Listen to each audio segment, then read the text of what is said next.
Pour ceux qui nous suivent de l'autre côté du globe terrestre, voilà, de la partie est du globe terrestre, bonjour. Pour ceux qui nous suivent de la partie ouest du globe terrestre, enfin si je ne me suis pas trompé, me voici encore aujourd'hui pour une nouvelle vidéo. En fait, cette vidéo est assez simple parce que beaucoup m'ont demandé comment on utilise les outils de simulation réseau. Donc aujourd'hui, je vais vous parler de trois outils. Le premier qu'on connaît, c'est Packet Tracer. Voilà. Un outil propriétaire conçu par Cisco Systems que vous connaissez tous. Voilà. Le deuxième, c'est GNS. Okay? C'est un émulateur réseau. Disponible sur le site www.gns.com. GNS3, pardon. Voilà, gns3.com. Et enfin, vous avez un dernier, non moins des plus intéressants, qui s'appelle FNG. Ok. On va voir chacun d'eux. Et puis, je vous laisse choisir ce qui vous convient le mieux. Mais, vers la fin de la vidéo, je vous dirai dans quel cas utiliser l'émulateur. Mais en réalité même, ça va dépendre de la vitesse des machines. Ok, ça va dépendre de la vitesse des machines. Il y a des gens qui ont des machines type Monstrosaur. Bon, quand je dis Monstrosaur, c'est des machines qui ont d'énormes capacités de RAM. Voilà, il y a des gens qui ont 12 Go de RAM, 16 Go de RAM. Voilà, pour eux, ce n'est pas un souci. Voilà. Maintenant, il y a des machines semi-Monstrosaur. Excusez-moi si je prends un peu ces thèmes-là. Semi-Monstrosaur, bon, c'est des machines avec 8, maximum 12. Voilà, les machines avec 8 Go, voilà, 4 Go, de 4 jusqu'à 12 Go, voilà, il y a des RAM allant de 4 jusqu'à 12 Go. Ce sont des semi-monstrosaures. Bon, je dis semi-monstrosaures parce qu'il y a l'émulateur, certains émulateurs qui peuvent supporter, et aussi des simulateurs. De façon générale, le simulateur Cisco Packet Tracer, lui, il peut être utilisé voilà, sur n'importe quelle machine, ça marche. Bon, tout le monde sait, hein, je suis sur un Mac. Vous pouvez télécharger la version Mac. Voilà. Si vous ne l'avez pas, je vais vous partager ces outils-là via un lien en description. Vous pourrez télécharger gratuitement. Voilà. Donc, ne vous inquiétez pas. Donc, on va voir l'installation de Cisco Packet Tracer. C'est parti. Nous allons voilà, dans notre dossier mettre toolset, toolset.net, voilà. On va installer GNS Packet Tracer. Donc la version que j'ai, c'est la 7.3.1. Voilà. Je crois qu'il y a de nouvelles versions de Packet Tracer qui sont sorties. Donc n'hésitez pas à tourner un peu autour chez Google pour voir un peu et puis les télécharger. Ok, donc je vais lancer l'installation. Donc pour installer notre ami là, il n'est pas compliqué, hein, il est assez simple. Voilà. Donc vous allez voir un peu. L'installation n'est pas compliquée. Il existe aussi pour Windows, rassurez-vous, vous pouvez l'avoir pour Windows. Pour Linux également. Pour Linux, vous allez suivre une procédure hein, qui est un peu longue, mais bon, pas aussi longue que ça, mais voilà. Donc voici un peu l'installation. Donc je fais continuer. Suivant pour dire j'accepte la licence, je vais continuer. Voilà combien d'espace qu'il va prendre. Donc j'ai sur l'installation. Et voilà. Donc ce qui va se passer là, c'est l'installation de Cisco Packet Tracer. Donc on va lui laisser le temps d'installer. Et voilà, l'installation est terminée. Je vais cliquer sur terminer.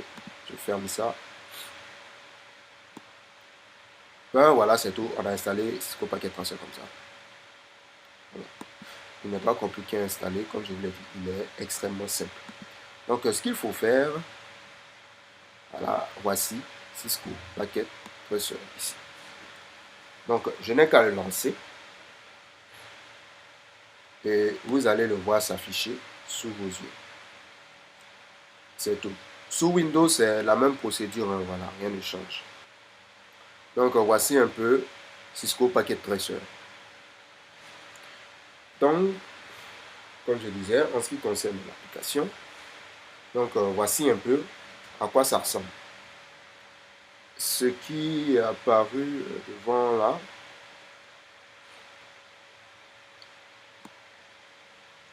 et va vous demander si c'est la première fois que vous utilisez Cisco. Voilà. Et si vous avez, voilà, si vous avez un compte Cisco, n'hésitez pas à utiliser ce compte-là pour pouvoir aussi utiliser le logiciel. Avec ça, vous aurez peut-être la capacité de télécharger une mise à jour de Packet Tracer, faire un upgrade, c'est-à-dire aller à un niveau supérieur, donc une nouvelle version de Packet Tracer, ou encore, voilà, si vous n'avez pas de compte, bon, vous n'êtes pas obligé, vous pouvez l'utiliser comme un simple utilisateur, ça marche aussi. Donc voici l'interface de Cisco Packet Tracer. Voilà, vous pouvez utiliser des routeurs qui apparaissent ici. Donc je ferai bientôt une vidéo sur l'utilisation de Cisco Packet Tracer. Je ferai une vidéo dessus plus tard.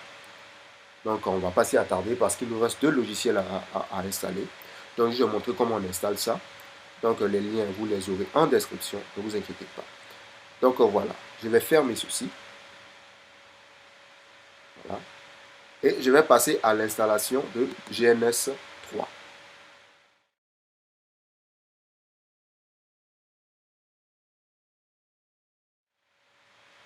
Donc tout le monde sait ce que c'est que GNS 3. C'est un simulateur réseau. GNS pour General Network Simulator.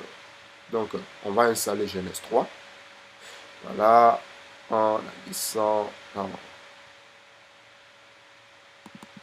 On va l'installer en faisant un peu clic là. Non, je crois. On va la glisser dans le dossier application. Si je ne me suis pas trompé. Comme je suis sur un Mac, voilà, je confonds un peu parce que pour Windows, ce n'est pas le cas. Ok. Donc, voilà. Étant donné que je suis sur un Mac, je dois la glisser dans l'application. Donc, je vais vérifier si DNS3 s'y trouve. Non, c'est maintenant que le déplacement se fait. Donc, sous Mac, c'est comme ça que c'est installé. Voilà. Donc, l'installation de GNS3 démarre. Donc, GNS3, c'est un outil de simulation réseau. Voilà. Donc, pour son installation, pour ceux qui... J'avais déjà fait une vidéo déjà auparavant sur l'installation de GNS3. Pour ça, il fallait se rendre sur le site de GNS3, créer un compte et puis télécharger l'application. Voilà. Donc, une fois fait, voilà, comme moi je l'ai déjà, je l'ai surtout sur un Mac. Donc, j'exécute GNS3. Et je vais vous montrer également comment configurer GNS3 de sorte à ne pas utiliser de façon... si vous avez, je veux dire, si vous avez des machines qui sont à moitié monstrueuses ou qui ont jusqu'à 4 Go de RAM, déjà ce qu'il faudra faire, c'est d'utiliser une machine virtuelle en fait. Vous devez avoir une machine virtuelle, pourquoi? Parce que si vous n'installez pas de machine virtuelle, vous pouvez utiliser GNS3 normalement, mais ça va consommer beaucoup en ressources. Ok? Donc je me trouve devant l'interface de GNS3. Voilà, donc ici il demande d'installer une machine virtuelle. Donc si vous avez installé GNS3, je vous prie déjà de chercher à obtenir une machine virtuelle. Donc pour la première fois quand vous l'exécutez, vous exécutez Run Appliances in a Virtual Machine. Ce qu'il va faire, il va aller télécharger et installer la machine virtuelle de GNS3. Ok. Vu que je n'ai pas de connexion internet d'abord, ce que je vais faire, je vais annuler. On va dans GNS3. Voilà. Pour ceux qui sont sur Windows, ils vont dans Fichier, ils doivent chercher Préférences. Ils doivent chercher les préférences de GNS3. Voilà. Les préférences. Mais déjà, avant de me rendre dans les préférences de GNS3, j'avais déjà téléchargé GNS3 sur une machine virtuelle. Donc, voici. Donc, pour ceux qui sont sous VMware, voici le processus pour pouvoir intégrer une machine virtuelle sous GNS3. Bien sûr, GNS3 VM, comme ça. Je clique sur le bouton plus là, ici, et puis je viens sur importer. Voilà. Donc, je vais importer une machine virtuelle qui existe déjà. Donc, ce qu'il faut, d'abord, le dossier GNS3, vous l'envoyez dans un endroit, voilà, pas assez loin. Vous allez sur, vous décompressez plutôt, autant pour moi, vous décompressez le dossier GNS3 VM, voilà. Donc, pour moi, c'est ce que j'ai fait auparavant pour éviter pour vous éviter de faire la loutage. Donc, vous décompressez. Après avoir décompressé, choisissez un fichier. Vous allez à l'emplacement, vous avez décompressé votre machine virtuelle GNS3 et vous la sélectionnez, puis vous cliquez sur Continuer. Donc, quand vous cliquez sur Continuer, VMware va vous demander à quel emplacement je dois charger le contenu. Voilà. Donc, j'enregistre la machine virtuelle. L'endroit où je vais la placer, c'est là. Donc, je mets Enregistrer. Et on va laisser notre ami faire le travail tout seul, comme un grand. Voilà. Donc, importation de GNS3 VM. Donc, il démarre l'importation. C'est fini.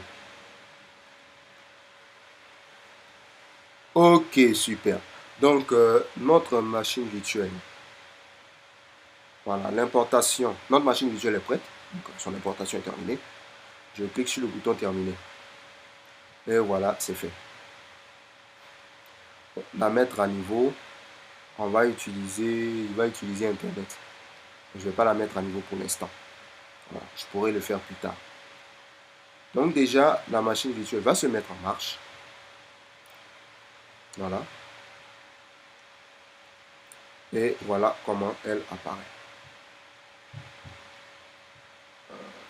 Si vous désirez, je vais le mettre en plein écran. On va la laisser démarrer.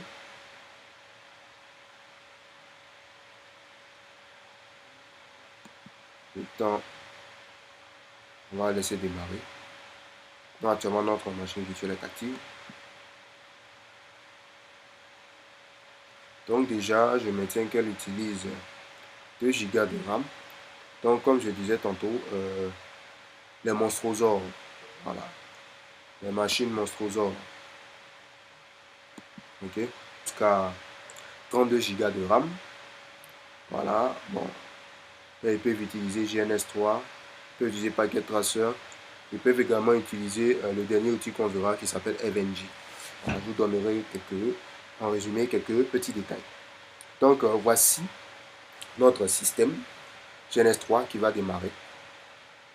Voilà. Donc on va accélérer un peu la vidéo. Ok, c'est bon. Donc voici notre serveur GNS3 qui a démarré. En fait, dans ce serveur, c'est là que vont se trouver nos différents éléments, les images iOS et autres. Voilà. En ce qui concerne les images iOS et autres, non pour moi, en ce qui concerne les images iOS, je vous ai transmis un lien. Voilà. Vous avez toutes les images iOS là-bas. Vous pouvez les télécharger sans problème. Voilà. Vous pouvez les télécharger sans problème. Donc, voici l'adresse IP qui m'a été donnée. Donc, voilà, juste pour configurer le réseau. Donc, j'ai l'adresse IP pour la configuration de mon réseau local, y compris une session SSH que je peux générer. Voilà. Maintenant, il y a aussi l'interface web. Ok? Remarquez, je peux lancer l'interface web. Voilà. À la même adresse. Donc, on va essayer tout ça petit à petit. Pour l'instant, on revient sur notre GNS3 qu'on va configurer. On va dans Préférences. Dans Préférences, on va dans VMware. Ok? On tombe précisément dans VMware VM. Bon, la plupart du temps ici. Ça, c'est la liste des machines virtuelles. Ok? Donc, vous avez ici la possibilité d'intégrer vos machines virtuelles à GNS3. Ça, c'est faisable. Ok? C'est faisable. Donc, je peux utiliser n'importe quelle machine virtuelle que j'intègre à VMware. Ok? Donc, on a le droit. Moi, je suis à 8 Go, je suis à moitié monstruoso, donc on va faire avec. Je vais dans GNS3 VM ici. Vous avez GNS3 VM Preferences, celle-là. Enable GNS3 VM. Activer le serveur GNS3 VM. Il a détecté automatiquement mon moteur de virtualisation, ma gestion de machine virtuelle qui est VMware. Voilà, puisqu'elle est déjà installée. Et comme j'ai déjà installé, si vous n'avez pas installé, si vous n'avez pas GNS3 VM, vous pouvez cliquer ici directement. Voilà, là, il va télécharger directement. Télécharge directement et puis vous l'avez. Voilà. Mais comme moi je l'ai déjà, donc automatiquement, je n'ai pas besoin de cliquer là. Donc je viens dans les paramètres. Déjà, les paramètres ont été faits. GNS3 VM. Je garde le port par défaut, port 80. Voilà. Ça, c'est quand je ferme GNS3 que j'ai donc à la fermeture, il arrête la machine virtuelle. Donc, déjà, ce que j'ai fait, j'ai juste lié les deux. Ok, regardez ce qui est en train de se passer. Il est en train d'enregistrer tous mes paramètres. Voilà. Il enregistre tous mes paramètres. Je reviens encore dans les paramètres de la préférence de GNS3 pour vous montrer. Donc, on a la possibilité d'ajouter des machines virtuelles. Regardez, vous avez les machines virtuelles, VirtualBox, que vous pouvez ajouter. Donc, cliquez sur New. Ok. Mais comme moi, j'ai VMware, donc je peux le faire. Ici, j'ai VMware, je clique sur New, par exemple.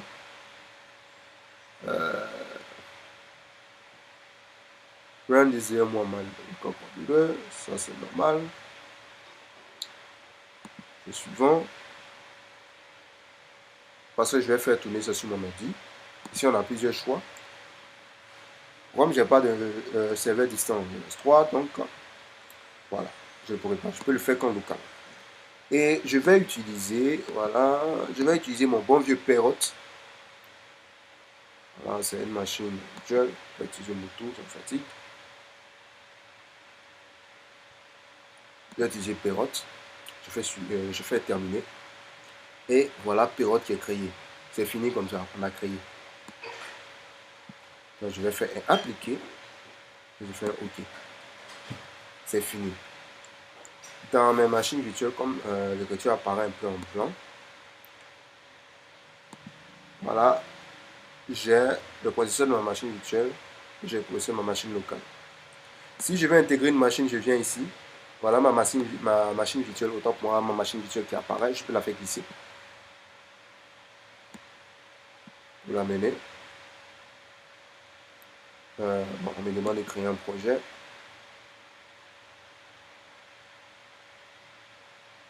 Un nouveau projet. Bon. Je vais mettre test. Puis je vais valider. Voilà. Je fais glisser ma machine virtuelle. OK. Bon, là, c'est un message qui concerne l'espace disque. Donc, déjà, je vous préviens, il y a un espace disque gigantesque. Donc, pour moi, c'est presque rempli à force de faire la vidéo et tout, et tout, et tout. Donc, voilà un peu. Vous pouvez intégrer vos machines virtuelles. Vous pouvez même la faire démarrer. Vous pouvez ajouter des équipements iOS, des switches. Bon, je n'ai pas ajouté de routeurs, c'est normal. Pour l'ajout des routeurs, c'est-à-dire des outils de iOS GNS3, des Cisco iOS, autant pour moi, Cisco iOS. Vous venez dans la partie Dynamics, ok, Dynamics, iOS routers. Et c'est là que vous allez placer maintenant vos routeurs. Ok. Les routeurs, les images iOS que vous allez obtenir seront chargées directement. Donc ici, vous mettez le lien où se trouve l'image iOS. Ça sera chargé directement dans le serveur GNS3. Ok, le serveur GNS3 qu'on a configuré, ça sera chargé directement là-bas. Donc, quand on va utiliser déjà tout ce qui a été chargé depuis la machine virtuelle GNS3 Server, vous l'aurez directement ici. Je vous explique. En gros, ce qu'on a fait, on a juste lié toutes les machines virtuelles dans notre GNS3 Server. On a lié, je reprends, pardon, je me reprends, excusez-moi.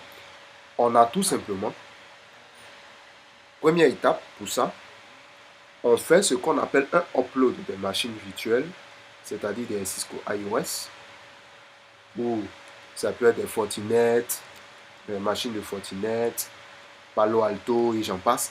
Tout ça là sont chargés. C'est comme si on a fait un upload, c'est chargé dans notre machine virtuelle GNS3 Server que vous voyez ici. C'est bon? Une fois chargé, maintenant que tout est OK, une fois chargé, on a terminé la configuration, tout apparaît ici. Une fois c'est fait, lorsqu'on viendra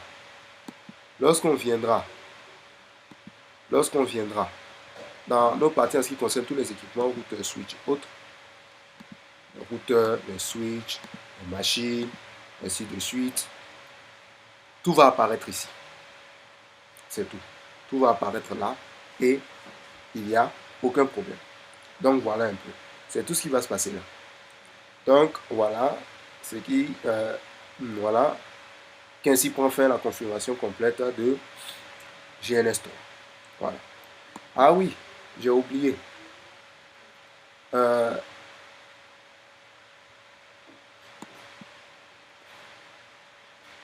Ce qu'on n'a pas fait, voilà. Donc ça, vous pouvez essayer ça. Hein. Voilà, depuis votre navigateur web, vous pouvez essayer ça en ouvrant une session SSH. Voilà, donc il n'y a aucun problème. Donc l'adresse IP qui est sortie chez moi sera différente de chez vous. Voilà. Donc ici c'est normal. Étant donné que j'ai fermé GNS3, ma machine virtuelle s'éteint. C'est comme ça. Donc en un mot, on les a liés tous les deux. Quand j'utilise GNS3, ma machine virtuelle se met en marche. Quand j'arrête GNS3, ma machine virtuelle s'éteint. Voilà. Donc voilà. Ainsi prend fin l'installation et la configuration de notre ami GNS3. Maintenant, on va voir le dernier outil. Voilà. C'est le plus gros. Il s'appelle EveNG. EveNG, c'est un gros émulateur. En tout cas, il prend en compte plus de 100 équipements réseau. Ça, des Palo Alto, Fortinet, F5, Big IP, des équipements Cisco, des Huawei, donc j'en passe. Il fonctionne un peu comme GNS3, mais attention à sa configuration. Donc c'est ce que nous allons faire maintenant dans cette partie. Donc suivez intégralement ce qui va se passer. Déjà, vous devez vous rendre sur le site de EveNG. Voilà. Ou bien vous tapez Google EveNG, vous allez voir, ça va s'afficher. Vous devez vous munir du format ISO parce que EveNG existe en deux formats. Vous avez la version communautaire et la version pro. Voilà. Donc moi c'est la version communautaire que j'ai. Donc c'est avec ça que nous allons travailler. Déjà pour les machines Monstrosaur, c'est bon. Les semi-Monstrosaur, on va devoir forcer un peu, travailler un peu. Voilà. Mais il y a aussi des petites astuces hein, pour gagner en termes de RAM et en termes de capacité. Donc ça, je vous laisse le soin de voilà, vous occuper de ça. Donc voici notre fichier ISO. Donc c'est ça qu'on va installer. Donc déjà, dans cette première partie, on va accélérer les choses. Voilà, et on se retrouve dans une prochaine partie.